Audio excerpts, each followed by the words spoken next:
Hello everyone, मेरा नाम दृष्टि है एंड स्वागत है आपका न्यूरोग्लिच पर। आज मेरी वॉइस थोड़ी सी डिफरेंट लगेगी क्योंकि मेरे थ्रोट में बहुत पेन है, but I hope that's not an issue. तो आज हम लौटे हैं एक और नए केस के साथ। एंड अगर मैं आप लोगों को बताऊं कि किसी इंसान की मौत हो जाए, वो भी पिघल कर, लाइक ये सुनने में ही कितना वियर्ड लग रहा है, बट ऐसा हुआ था लेसी फ्लेचर के साथ। लेसी एक ऑटिस्टिक बच्ची थी, तो बचपन से ही उसे स्कूल में बहुत बुली करा जाता था, जिसकी वजह से उसके पेरेंट्स ने क्ले एंड शीला फ्लेचर, इन्होंने उसे स्कूल से निकाल कर होम स्कूलिंग दी थी। बट वो हमेशा ये कंप्लेन करते थे कि वो पेरेंट्स बनना चाहते हैं, ना कि केयर गिवर, क्योंकि एक ऑटिस्टिक बच्चा बहुत ज़्यादा केयर मांगता है। तो उसके पेरेंट्स कहीं ना कहीं तक बहुत परेशान थे लेसी को लेकर। जब लेसी 24 की हुई, तब उसके कॉग्निटिव हेल्थ में डिक्लाइन आने लगा, जिसकी वजह से पहले तो वो मूव भी कर पाती थी, पर अब वो मूव भी नहीं कर पाती थी और बस अपने घर में बंद रह के रहती थी। इतनी बुरी हालत हो गई थी कि लेसी के घर में एक लेदर काउच होता था, उस पर ही बस वो लेटी रहती थी। उससे अगर उसे मूव भी करना है तो वो सिर्फ अपने पेरेंट्स ही उसकी हेल्प करे तब कर पाएगी, वरना वो खुद मूव भी नहीं कर पाएगी। उसकी इतनी बुरी हालत हो जाती है। लेसी बहुत ही बुरी हालत में होती है, बट उसके पेरेंट्स को उसकी कोई भी चिंता नहीं होती। उनका पूरा घर साफ रहता था, बस उस काउच को छोड़कर। वो लेसी के आसपास बस टॉवल्स लगा देते थे, ताकि अगर वो कुछ भी यूरिन वगैरह करती है तो वो साफ कर पाए उसे ऐसे ही, वरना वो लेसी के आसपास भी नहीं जाते थे और वो पूरा काउच से बदबू आना और बहुत ही गंदा रहता था वो एरिया। बट वो अपनी बेटी का बिल्कुल भी ख्याल नहीं रखते थे।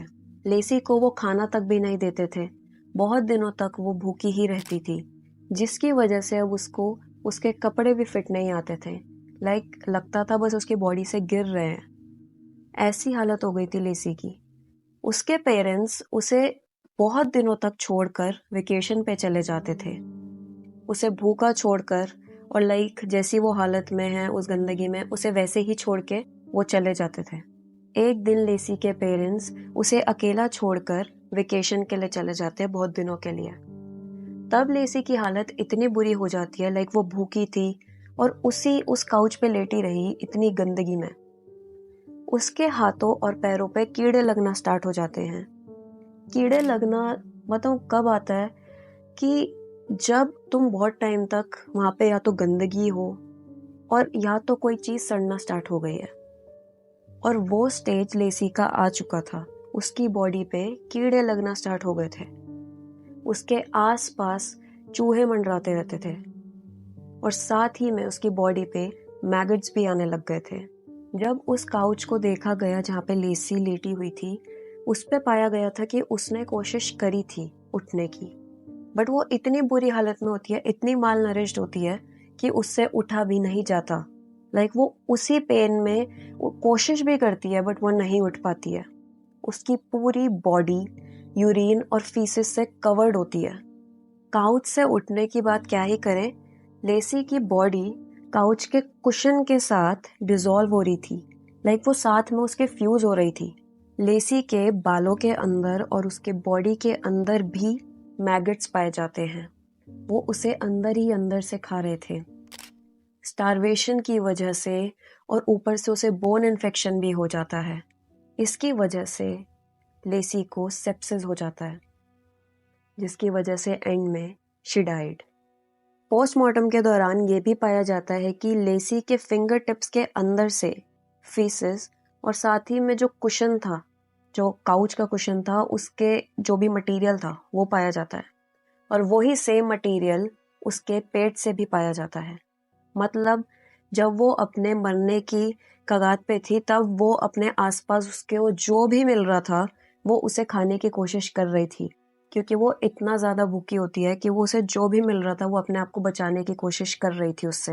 लेसी के पेरेंट्स जब वेकेशन से घर आते हैं तब वो ये पाते हैं कि उनकी बेटी मर चुकी होती है उस काउच पर। काउच पे सिर्फ यही नहीं, वो ये देखते हैं कि वो डिसॉल्व हो गई होती है उसके अंदर, कि पता ही नहीं चल रहा होता कि बॉडी कहाँ है, क्या हो रखा है, कुछ समझ नहीं आ रहा। इतनी बुरी हालत हुई होती है लेसी की। फाइनली जनवरी 3, 2022 को शीला कॉल करती है 911 पे और पुलिस को बुलाती है और बताती है कि लेसी की डेथ हो चुकी है। जब पुलिस वहाँ पे पहुँचती है और वो उस डेड बॉडी को देखते हैं तो उनको भी बहुत अजीब सा हो जाता है। पहली बात तो वो इतनी ज़्यादा माल नरिश्ड होती है और इतनी बुरी हालत में उसकी डेड बॉडी पाई जाती है कि कितने समय तक पुलिस वाले और सब ये बताते हैं कि उनसे सोया भी नहीं जा रहा था और खाया भी नहीं जा रहा था इस सारे सीन को देखने के बाद। जब इन्वेस्टिगेट करा जाता है तब पाया जाता है कि लेसी की डेथ कुछ 1-2 दिन पहले ही हो चुकी थी, जब शीला ने कॉल करा उससे पहले। बट इन्होंने बाद में कॉल करा। इस केस को फाइनली और पूरा अच्छे से देख के इसे नेग्लेक्ट का केस घोषित कर दिया जाता है कि इसकी पेरेंट्स की नेग्लेक्ट करने की वजह से और अपनी बेटी का ध्यान ना देने की वजह से ही उसकी डेथ हुई है और लेसी की डेथ को होमिसाइड रूल कर दिया जाता है। फाइनली मई 2022 में क्ले और शीला को अरेस्ट कर लिया जाता है 2nd डिग्री मर्डर के चार्ज में। लेकिन 6 फरवरी 2024 में क्ले और शीला अपना जुर्म मान लेते हैं और उनका जो ये चार्ज लगा था 2nd डिग्री मर्डर, ये चेंज होके मैनस्लॉटर में कर दिया जाता है। इसका मतलब ये है कि मैनस्लॉटर का मतलब कि उनका इंटेंशन नहीं था लेसी को मारने का, ये सिर्फ एक गलती थी। एंड फाइनली 20 मार्च 2024 को उन्हें 20 साल की सज़ा सुना दी जाती है और 20 साल की साथ में सस्पेंडेड सेंटेंस भी दी जाती है। सस्पेंडेड सेंटेंस का मतलब ये है कि जैसे कोई कोर्ट ने रूल्स बताए हैं, जैसे कि किसी और चीज़ में नहीं फंसना या कोई और क्राइम नहीं करना, अगर वो ये सारी चीज़ें नहीं करते और इन सब से बाहर रहते हैं तो उन पर ये सेंटेंस नहीं लगाई जाएगी। बट अगर वो ऐसा कोई जुर्म कर देते हैं तो उन पे ये जो 20 साल की सस्पेंडेड सेंटेंस लगाई गई है वो लागू हो जाएगी और फिर उन्हें वही 20 साल जेल में बिताने पड़ेंगे। इन दोनों कपल का जो अटॉर्नी था वो ये कहता है कि इनका कोई इंटेंशन नहीं था अपनी बेटी को मारने का, इन्होंने नेग्लेक्ट करा उसे, वो सच है, पर इनका बिल्कुल भी इंटेंशन नहीं था कि इनकी बेटी मर जाए। ये तो उससे जबकि बहुत प्यार करते थे। लेसी को उसके पेरेंट्स उस काउच पर 12 सालों के लिए छोड़कर जाते हैं। सिर्फ ऐसा नहीं है कि वो वेकेशन पे गए तो 3-4 दिन, 1 महीना या 2 महीना नहीं, 12 सालों के लिए वो उसे वहां छोड़कर जाते हैं। लेसी को एस्पर्जर सिंड्रोम था और साथ ही में उसे सोशल एंजाइटी भी, जिसकी वजह से वो लोगों से अच्छे से सोशलाइज नहीं कर पाती थी और या तो कम्युनिकेट नहीं कर पाती थी। बाद में जाके लेसी को लॉकडाउन सिंड्रोम हो जाता है, जिसकी वजह से वो अपने घर से बाहर नहीं निकल पाती थी और वो काउच पर ही रहती थी। लॉकडाउन सिंड्रोम में क्या होता है कि इंसान की पूरी बॉडी पैरालाइज हो जाती है, कुछ मूव नहीं कर पाते, वो सिर्फ उनकी आईज ही मूव कर पाती हैं। लेसी के पेरेंट्स उसे 12 सालों तक एक काउच पर छोड़ के चले जाते हैं वेकेशन पर और वो इतनी बुरी हालत में हो जाती है, बिना खाए, माल नरिश्ड, और साथ ही में उसे लॉकडाउन सिंड्रोम होता है जिसकी वजह से वो मूव भी नहीं कर पा रही होती, वो पेन में होती है और लिटरली मैं वर्ड यूज़ करूँगी मेल्टेड, वो बिल्कुल पिघल जाती है उस काउच पर। एंड उसके पेरेंट्स एंड में कोर्ट में ये कहते हैं कि उनका कोई इंटेंशन नहीं था अपनी बेटी को मारने का, वो तो उससे बहुत प्यार करते थे और उसके लिए सब कुछ कर सकते थे। क्या लगता है आपको इस केस के बारे में? मुझे कमेंट्स में ज़रूर बताना।